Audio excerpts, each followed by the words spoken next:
Hi, this is Rajesh Sharma. Future సిటీకి సంబంధించి ఒక 2 పరిణామాలు నేను ఈ వీడియోలో చెప్పబోతున్నాను. ప్రధానంగా ఫ్యూచర్ సిటీకి సంబంధించిన ప్రస్తావన మనకు 2024 జూలైలో మొట్టమొదటిసారి తెలంగాణ ముఖ్యమంత్రి రేవంత్ రెడ్డి గారి నోటి వెంట వచ్చింది. అసెంబ్లీ వేదికగా ఆయన అనౌన్స్ చేశారు.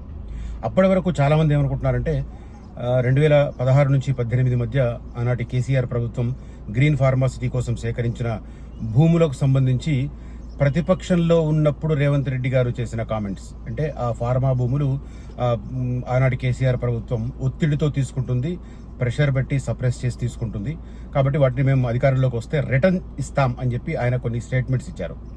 కోర్స్ ఇప్పుడు కేటీఆర్ గారు కూడా అదే రకంగా చెప్తున్నారు అనుకోండి. ఆ ప్రతిపక్షంలో వెళ్ళిన తర్వాత, అంటే ఆనాడు భూసేకరణ చేసిన బీఆర్ఎస్ నేతలు ఇవాళ ప్రతిపక్షంలోకి వెళ్ళగానే అదే మాట అంటున్నారు. ఆనాడు ప్రతిపక్షంలో ఉండి మేము ఆ భూములను వెనక్కిస్తామన్న రేవంత్ రెడ్డి గారు దాన్ని నెక్స్ట్ లెవెల్కి తీసుకెళ్లి ఫ్యూచర్ సిటీ మీద ఇంకా 30,000 ఎకరాలకు విస్తరించే కార్యక్రమాన్ని టేకప్ చేశారు. సో ఇట్లా ఉంటుంది. ప్రతిపక్షంలో ఉన్నప్పుడు ఒక రకంగా, అధికారంలోకి వచ్చినప్పుడు ఖచ్చితంగా బాధ్యతాయుతంగా వ్యవహరించాల్సిందే. రాష్ట్రానికి పెట్టుబడులు తీసుకురావాల్సిందే. ఉపాధి ఉద్యోగ కల్పనను పెంచడం ద్వారా రాష్ట్ర తలసరి ఆదాయాన్ని పెంచడం, జీఎస్డీపీని పెంచడం, ఆ వైపు అడుగులు వేయాల్సిందే.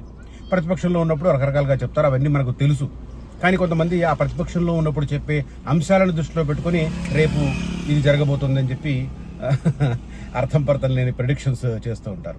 సో ఓకే, అదంతా పక్కన పెడితే జనరల్గా ఇదైతే 2016 నుంచి 2018 మధ్య భూసేకరణ జరిగిందో 13,000 ఎకరాలకు సంబంధించి, దానికి సంబంధించిన పరిణామాలు కంటిన్యూ అవుతున్నాయి. భారత్ ఫ్యూచర్ సిటీ మీద అది వర్క్ జరుగుతుంది. అయితే ఒక 2-3 నెలలుగా నేను కొన్ని మాటలు చెప్తున్నాను. మే నెలలో క్రూషియల్ డెవలప్మెంట్స్ జరగబోతున్నాయి. లైఫ్ సైన్సెస్ సబ్లో ముఖ్యంగా 6-7 కంపెనీలు, ఫార్మా కంపెనీలు తమ ఆఫీసులకు సంబంధించిన కన్స్ట్రక్షన్ యాక్టివిటీని స్టార్ట్ చేయబోతున్నాయని చెప్పి ఎగ్జాక్ట్గా నిన్న, అంటే మే 14వ తేదీన మన IT industries minister Duddilla Sridhar Babu garu ఒక మీటింగ్ కండక్ట్ చేసి, ఎవరైతే గత సంవత్సరం లైఫ్ సైన్సెస్ సబ్కి సంబంధించి ఒప్పందాలు చేసుకున్నారో వాళ్ళు ఇమ్మీడియట్గా వర్క్ స్టార్ట్ చేయాలి. ఎందుకంటే వాళ్లకు ల్యాండ్ ఎలకేషన్ జరిగిపోయింది. ల్యాండ్ ఎలకేషన్ జరిగిన తర్వాత వాళ్ళు ఇంకా తాత్సారం డిలే చేయడం అనేది కరెక్ట్ కాదు. కాబట్టి నిర్మాణ పనులను వెంటనే స్టార్ట్ చేయాలని చెప్పి గత వారమే అరబిందో ఫార్మా, రెడ్డిస్ ల్యాబొరేటరీస్, తర్వాత Hetero drugs, gland pharma, Bharat biotech వీళ్లతో మీటింగ్ నిర్వహించి మీరు ఇమ్మీడియట్గా వర్క్ స్టార్ట్ చేయమనంటే వాళ్ళు మే 3వ వారంలో 4వ వారంలో కన్స్ట్రక్షన్ యాక్టివిటీ స్టార్ట్ చేస్తామన్నారు. మళ్ళీ లేటెస్ట్గా నిన్న లారస్ ల్యాబొరేటరీస్ వాళ్ళతో, మళ్ళీ రెడ్డిస్ ల్యాబొరేటరీస్ వాళ్ళతో మళ్ళీ ఒక మీటింగ్ ఏర్పాటు చేసి మే 14వ తేదీన ఇమీడియట్గా మీరు కన్స్ట్రక్షన్ యాక్టివిటీ స్టార్ట్ చేయండి. మీరు కన్స్ట్రక్షన్ యాక్టివిటీ స్టార్ట్ చేయకపోవడానికి రీజన్ ఏంటో చెప్తే వాటిని మేము పరిష్కరించే ప్రయత్నం చేస్తాం. గతంలో జరిగినప్పుడు, మీటింగ్లు జరిగినప్పుడు ఏప్రిల్లో ఆ రోడ్లు ఏదైతే మేము కన్స్ట్రక్షన్ యాక్టివిటీ స్టార్ట్ చేయాలి అంటే పెద్ద వెహికల్స్ వస్తాయి, జేసీబీలు అట్లాంటి పెద్ద వెహికల్స్ వస్తాయి, వాటికి అనుగుణంగా అక్కడ స్థానికంగా రోడ్లు లేవు అని చెప్పడంతో అక్కడ ఉన్న ప్రధానమైన రోడ్లు, ఒకటి నాగార్జున సాగర్ రోడ్డు నుంచి తక్కలపల్లి నుంచి స్టార్ట్ అయ్యి తక్కలపల్లిని బైపాస్ చేస్తూ, తర్వాత మేడిపల్లిని బైపాస్ చేస్తూ రతన్ టాటా రోడ్డు వరకు వెళ్ళి రోడ్డు వర్క్స్ మేఘాల మీద టేకప్ చేసి వాటిని పూర్తి చేస్తున్నారు. వాటికి ఫండ్స్ కూడా ఇమ్మీడియట్గా రిలీజ్ చేస్తున్నారు. దాంతోపాటు యాచారం మండల కేంద్రం నుంచి నకర్త మేడిపల్లి వరకు ఉన్న 4 కిలోమీటర్ల దారిని కూడా వేగవంతం చేశారు పనులు. కల్వర్ట్స్ నిర్మాణం శరవేగంగా సాగుతుంది. తర్వాత ఆ రోడ్డు ఎక్స్పెన్షన్ వర్క్ జరుగుతుంది. ఈ 2 పనులు పూర్తయితే అక్కడ కన్స్ట్రక్షన్ యాక్టివిటీకి సంబంధించి వాళ్లకు అవసరమైన మెటీరియల్ని, అవసరమైన పెద్ద వాహనాలని తీసుకోవడానికి అవకాశం ఉంటుంది. కాబట్టి ఆ రకంగా ఏర్పాట్లు చేస్తున్నారు. ప్రభుత్వం వాళ్ళు అడిగిన వెంటనే దానికి సంబంధించి నిర్ణయాలు తీసుకుంది, ఫండ్స్ కేటాయించింది. లేటెస్ట్గా ఇప్పుడు ఆ 2 రోడ్లకు సంబంధించి 24 కోట్లు రిలీజ్ చేస్తే గత 4 నెలల క్రితం, ఇప్పుడు లేటెస్ట్గా మొత్తం 13,440 ఎకరాల పరిధిలో ఉన్న రోడ్ల వైడనింగ్కు, కొత్త రోడ్ల నిర్మాణానికి మరొక 300 కోట్ల రూపాయలను గత వారం ఆర్థిక శాఖ రిలీజ్ చేసింది. సో ఇన్ఫ్రాస్ట్రక్చర్ను పూర్తి చేయడం ద్వారా అక్కడ కన్స్ట్రక్షన్ యాక్టివిటీని పెంపొందించడానికి ప్రయత్నాలు చేస్తున్నారు. ఇది ఒక డెవలప్మెంట్. రెండవ డెవలప్మెంట్ చెప్తాను. రెండవ డెవలప్మెంట్ చెప్పే ముందు ఒక చిన్న టీజర్ ఏంటంటే, ఆ స్థానికంగా ఉన్న వారికి లోకల్ రెవెన్యూ అధికారులు ఒక కీలకమైన ఆదేశం జారీ చేశారు, కీలకమైన ఆర్డర్ జారీ చేశారు. అది నేను ఈ వీడియో చివరిలో చెప్తాను. ఎందుకంటే ముందు నేను చెప్పాను కదా 2 డెవలప్మెంట్స్ చెప్తానని. ఒక డెవలప్మెంట్ ఏదైతే ఈ రోడ్లకు సంబంధించి ఆ పనులు ప్రారంభించాలి, నిర్మాణ పనులు ప్రారంభించాలని ప్రభుత్వం ఫార్మా సంస్థలను కోరడం. ఆ నక్కర్త మేడిపల్లి సరౌండింగ్లో ఈ 7-8 ఫార్మా కంపెనీలు, దిగ్గజ ఫార్మా కంపెనీలు, భారత్ బయోటెక్ కానీ, అరబిందో ఫార్మా కానీ, రెడ్డిస్ ల్యాబొరేటరీస్ కానీ, హెటెరో డ్రగ్స్ కానీ, గ్లాండ్ ఫార్మా కానీ, లారస్ ల్యాబొరేటరీస్ కానీ, వీళ్ళంతా అక్కడ కన్స్ట్రక్షన్ యాక్టివిటీ స్టార్ట్ చేయడానికి ఇమ్మీడియట్గా గ్రౌండ్లో ఇన్ఫ్రాస్ట్రక్చర్ ఏర్పాటు చేస్తుంది ప్రభుత్వం. వాళ్ళు మే 3వ వారం 4వ వారంలో అక్కడ గ్రౌండ్ బ్రేకింగ్ సెరమనీని పెట్టుకొని ఆ తర్వాత రెగ్యులర్ నిర్మాణ పనులు ప్రారంభించబోతున్నారు. వితిన్ 2-3 ఇయర్స్ అక్కడ మీకు 35,000 ఎంప్లాయ్మెంట్ స్కోప్ నక్కర్త మేడిపల్లి దగ్గర. అందుకే నేను పదే నక్కర్త మేడిపల్లి దగ్గర ఉన్న వెంచర్లలో ఇన్వెస్ట్ చేయమని పదే చెప్పే రీజన్ అది, రైట్. ఇక సెకండ్ పాయింట్కి సంబంధించి నేను చెప్పే ముందు ఇందాక నేను ఒక టీజర్ కూడా చెప్పారు కదా, సో అది మొత్తం మీద. తర్వాత ఊబర్ మనకు తెలుసు. ఊబర్ అనేది ఇప్పుడు మనకు సిటీలో ప్రధానంగా, అంటే ఆఫ్కోర్స్ సిటీ బయట ఉన్న మేజర్ సిటీస్ నిజామాబాద్, కరీంనగర్, వరంగల్, మహబూబ్ నగర్, నల్గొండ, ఖమ్మం లాంటి ప్లేసుల్లో ఆల్రెడీ ఎంటర్ అయిపోయినాయి ఊబర్. అలాంటి ఊబర్ మనం ఇక్కడ హైదరాబాద్లో మాత్రం చాలా ఎక్కువ స్థాయిలో ఉపయోగిస్తాం. పార్సిల్ కానీ, అదే రకంగా రవాణా పర్పస్లో కానీ, ఎమర్జెన్సీ పర్పస్లో వాడే ప్రయత్నం చేస్తాం. సో అలాంటి ఊబర్ రాష్ట్ర ప్రభుత్వంతో ఇటీవల అగ్రిమెంట్ చేసుకుంది వాళ్ళ కార్యకలాపాలను ఎక్స్పాండ్ చేయడానికి. లేటెస్ట్గా జరిగిన దాని ప్రకారం వాళ్ళ దక్షిణ భారతానికి సంబంధించి, సౌత్ ఇండియాకు సంబంధించిన ఒక హెడ్ క్వార్టర్ను, కార్పొరేట్ ఆఫీస్ని ఫ్యూచర్ సిటీలో ఏర్పాటు చేస్తామని చెప్పి ఊబర్ సంస్థ CEO రాష్ట్ర ముఖ్యమంత్రి రేవంత్ రెడ్డి గారిని కోరారు.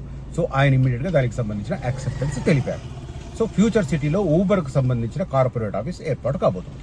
ఇది రెండో డెవలప్మెంట్ నేను ఈ వీడియోలో చెప్పదలుచుకున్నది. ఒకటి, లోకల్ ఇన్ఫ్రాస్ట్రక్చర్ని, రోడ్లను వైడనింగ్ చేయడం ద్వారా, ఆ నిర్మాణం కొత్త రోడ్లు వేయడం ద్వారా అక్కడ ఇన్ఫ్రాస్ట్రక్చర్ డెవలప్ చేసి ఈ ప్రధానమైన దిగ్గజ ఫార్మా కంపెనీల యాక్టివిటీస్ వెంటనే స్టార్ట్ చేయడానికి, వాళ్ళ నిర్మాణ పనులు స్టార్ట్ చేయడానికి ప్రభుత్వం ఏర్పాట్లు చేస్తుంది. దానికి సంబంధించిన ఫండ్స్ అలొకేషన్ జరిగిపోయింది, ఫండ్స్ రిలీజ్ కూడా అయింది. Allocation, not only allocation but also release కూడా. సో సెకండ్ డెవలప్మెంట్ ఏంటంటే ఫ్యూచర్ సిటీలో ఊబర్కు సంబంధించిన కార్పొరేట్ ఆఫీస్ ఏర్పాటు కాబోతోంది. ఇది south Indian head quarter of Uber సంస్థ.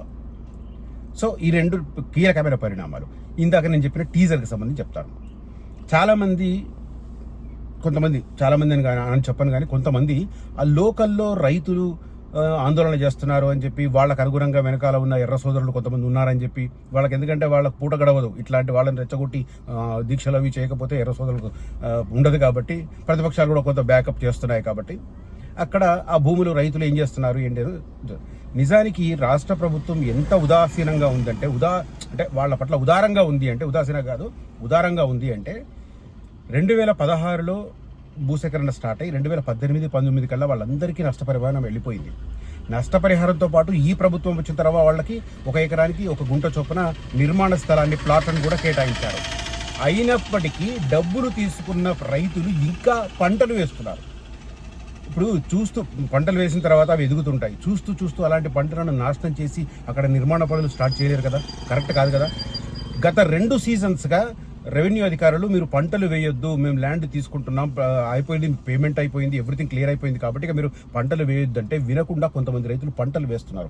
అలాంటి వారికి లోకల్ RDO సీరియస్ వార్నింగ్ ఇచ్చారు. ఇది లేటెస్ట్. ఈసారి ఖరీఫ్లో కనుక మీరు పంటలు వేస్తే మేము నిర్దాక్షిణ్యంగా వాటిని తీసేయాల్సి వస్తుంది. ఇప్పుడు ఎవరైనా నష్టపరిహారం తీసుకోలేదు, కోర్టుకు వెళ్ళారు, అలాంటి వారు ఓకే పంటలు వేసుకున్నారంటే అర్థం ఉంది.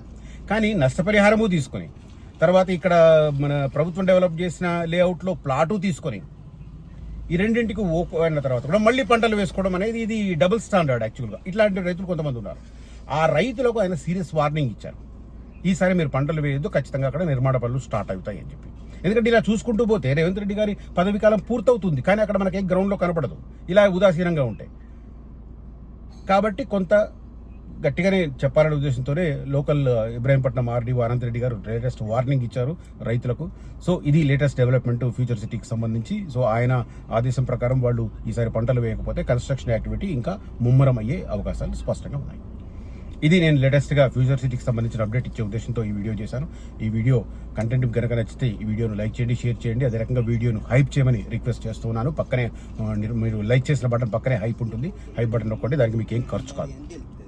దయచేసి వీడియోని హైప్ చేసే ప్రయత్నం చేయండి. ఇక ఫ్యూచర్ సిటీలో ఇన్వెస్ట్ చేయాలనుకున్న వారు అటు శ్రీశైలం రోడ్ అయినా, రతన్ టాటా రోడ్ దగ్గరలో అయినా, లేదా నాగార్జున సాగర్ రోడ్ అయినా. నేనైతే నాగార్జున సాగర్ రోడ్ బెస్ట్ అంటాను, యాచార్యం ఏరియా ద బెస్ట్ అంటాను. ఎందుకంటే డ్రోన్ సబ్ వస్తుంది, దాదాపు 15,000 ఎంప్లాయ్మెంట్. ఆ పక్కనే లైఫ్ సైన్సెస్ సబ్లో దాదాపు 35,000 ఎంప్లాయ్మెంట్, కలిపి 50,000 ఎంప్లాయ్మెంట్ వచ్చే ఏరియా మనకు యాచారం మండలం. నక్కర్తమేడిపల్లి, తక్కలపల్లి, మల్కీస్గూడ ఇలాంటి ఏరియాస్. సో ఇంట్రెస్ట్ ఉన్న వాళ్ళు కాంటాక్ట్ చేయండి కనిపిస్తున్న నంబర్లో. Thank you for watching this video. Signing off Rajesh Sharma. జై హింద్.